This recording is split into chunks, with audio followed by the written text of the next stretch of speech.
नमस्कार दोस्तों, क्राइम खुलासा न्यूज में आपका स्वागत है। इस वक्त की एक बड़ी खबर जयपुर राजस्थान से आ रही है, जहां पर श्री दीपक शर्मा जी, आशीष शर्मा एवं डॉक्टर बीएस खंडेलवाल ने परम पूज्य बाबा जय गुरुदेव जी महाराज के बारे में गहन चर्चा करते हुए कई राज खुले और जांच कराए जाने की मांग की। देखिए क्राइम खुलासा न्यूज की खास रिपोर्ट। जय गुरुदेव। जय गुरुदेव। जरा आप अपना इंट्रोडक्शन दीजिए। जी, मैं डॉक्टर बीएस खंडेलवाल।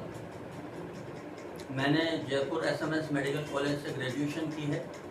मैं फिजिशियन हूँ and I am in practice now.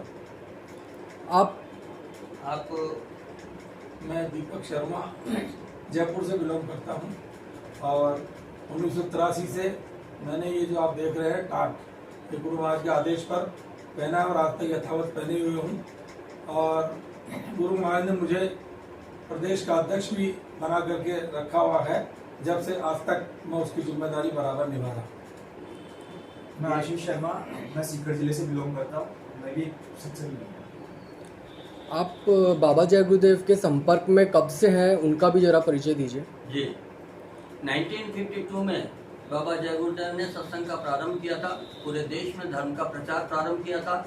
Mathura में इनका आश्रम है और जय गुरुदेव नाम का प्रचार करते थे, इसलिए सभी लोग बाबा जय गुरुदेव के नाम से इनको बोलते थे। और 1976 में इमरजेंसी जब लगी थी, तब इंदिरा गांधी ने इन्हें जेल में बंद कर दिया था। उसके बाद जब जेल से रिहा हुए, उसके बाद इंदिरा गांधी इनसे माफ़ी भी मांगने गई है। 1980 में बाबा जी ने देश में राजनीतिक, सामाजिक और वैचारिक क्रांति लाने के लिए दूरदर्शी की स्थापना की थी। 1983 में गुरु महाराज ने टाट पहनाई थी, हमने भी टाट पहनी थी। और दूरदर्शी का जब काफिला निकला था, तब उस पे एम्बुलेंस थी। उस एम्बुलेंस में मैं इंचार्ज था। उसके अलावा भी मैंने आश्रम पर बहुत चिकित्सा सेवा हमेशा देता रहा हूँ। और इस प्रकार से 1970 से हम लगभग सभी, मैं, मेरा परिवार, माताजी, पिताजी, अन्य लोग, हम संगत से हमेशा जुड़े हुए रहे हैं। ये बाबा जय गुरुदेव, इनका जो नाम है वो श्री संत तुलसीदास जी के नाम से है, लेकिन जय गुरुदेव का नाम प्रचार करने के कारण बाबा जय गुरुदेव कहते हैं। हम गुरु होने के नाते इनका नाम नहीं लेते, लेकिन परिचय देने के लिए माफ़ी चाहता हूँ, ये नाम लेना पड़ रहा है। 2012 में जो घटना हुई, उसके हिसाब से आप मानते हैं कि फिर बाबा जी शांत हो गए हैं? नहीं, करते ही नहीं मानते हम। देखिए, संत महात्मा जो होते हैं वो नाना तरह की लीलाएं खेलते रहते हैं। छोटे मोटे जो योगी होते हैं वही बहुत सारे वेश बदल लेते हैं, बहुत सारे रूप धारण कर लेते हैं। वो तो एक महान संत थे जिन्होंने इतनी बड़ी संगत पूरे हिंदुस्तान के अंदर तैयार की। तो हम किसी भी कीमत पर ये नहीं स्वीकार कर सकते कि बाबा जी चले गए। और वो भी तब जब बाबा जी ने ये कहा कि मैं 500 वर्ष तक जिंदा रहना पड़ा तो मैं जीऊंगा, लेकिन मैं परिवर्तन करके जाऊंगा। जी, तो इन्होंने कुछ प्रयास किया होगा इनको बताने का, जो शांत आश्रम पे जो सब कुछ हुआ? प्रयास नहीं, इन्होंने जो है जो कहा है, डॉक्यूमेंट जो दिए हैं, उसमें इन्होंने लिखा है कि संत तुलसीदास पुत्र राम सिंह। जबकि इमरजेंसी के अंदर जब गुरु महाराज जेल गए तो जो इनका आइडेंटिफिकेशन हुआ है, उसके अंतर्गत संत तुलसीदास पुत्र श्री भूरेलाल जी लिखा हुआ है। तो अब ये तो एक जांच का विषय है कि सच्चाई क्या है, किसने क्या किया। दूसरी बात एक और है कि उमाकांत तिवारी जो हमेशा वहां पर गुरु महाराज की सेवा में रहता था, उसने ये कहा कि 12 दिन पूरे हो जाने दीजिए, मैं आपको हकीकत बताऊंगा, उसके बाद सच्चाई बताऊंगा कि क्या हुआ, क्योंकि सत्संगी बहुत उग्र थे। लेकिन 10वें दिन ही यह आश्रम छोड़ करके चला गया। इसने अपना अलग आश्रम बना लिया। ये इसके बाद इसने कभी गुरु पर चर्चा भी नहीं करनी चाहिए। और 10 दिन के अंदर अंदर इसके पास अथाह संपत्ति कैसे आ गई, इसने कितनी एकड़ जमीन खरीद ली। तो ये सब लोग कॉन्स्पायरेसी, षड्यंत्र के तहत, और इन्होंने गलत जो है डॉक्यूमेंट्स बना करके, फर्जी वसीयत बना करके, और सारी जमीन को षड्यंत्र के तहत इन्होंने अपना ली है। चोर हैं सब बेसिकली, मैं तो यही कहूँगा।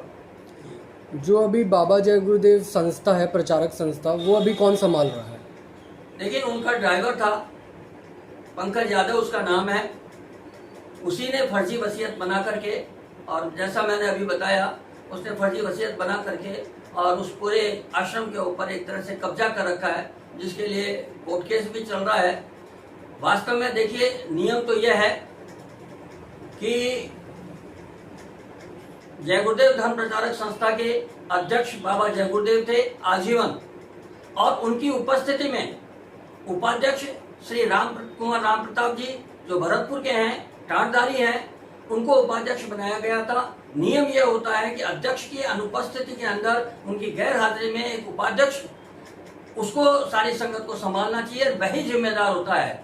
लेकिन इन्होंने उनको न दे करके और षड्यंत्र के तहत उस पूरी की पूरी संस्था के ऊपर कब्जा कर रखा है। अब एक बहुत ही महत्वपूर्ण सवाल जो मैं आपसे पूछना चाहता हूँ, एक रतन कनौजिया हैं लखनऊ से, उन्होंने वेशभूषा सब कुछ बिल्कुल बाबा जी जय गुरुदेव की तरह रखा हुआ है, वो अपने आप को बाबा जय गुरुदेव कहते हैं, तो आपका इस पे क्या विचार है? देखिए, बाबा जय गुरुदेव वो अपने आप को कह ही नहीं सकते किसी भी कीमत के ऊपर, क्योंकि पहली चीज ये है कि जब टाट पहनाई थी, उन्होंने भी टाट पहनी थी और उनके साथ के टाटधारी बहुत लोग मौजूद हैं जो उनके साथ थे, और ये टाट पहन करके आश्रम पर रहते थे। इन्हें आश्रम से टाट उतरवा करके इनको गुरु महाराज ने निकाल दिया था। ये कानपुर के पास किसी गांव के रहने वाले हैं, इसलिए ये कहना तो बिल्कुल अनुचित है। लेकिन फिर भी अब सवाल ये आता है कि ये कहते हैं कि मैं बाबा जय गुरुदेव हूँ, तो ये इनसे पूछा जाना चाहिए, पंकज यादव से पूछा जाना चाहिए कि भाई अगर ये जय गुरुदेव हैं तो तुमने संस्कार किसका किया? दोनों के ऊपर क्रिमिनल एक्ट के तहत कार्रवाई होनी चाहिए, और उस वक्त पर उमाकांत तिवारी मौजूद था।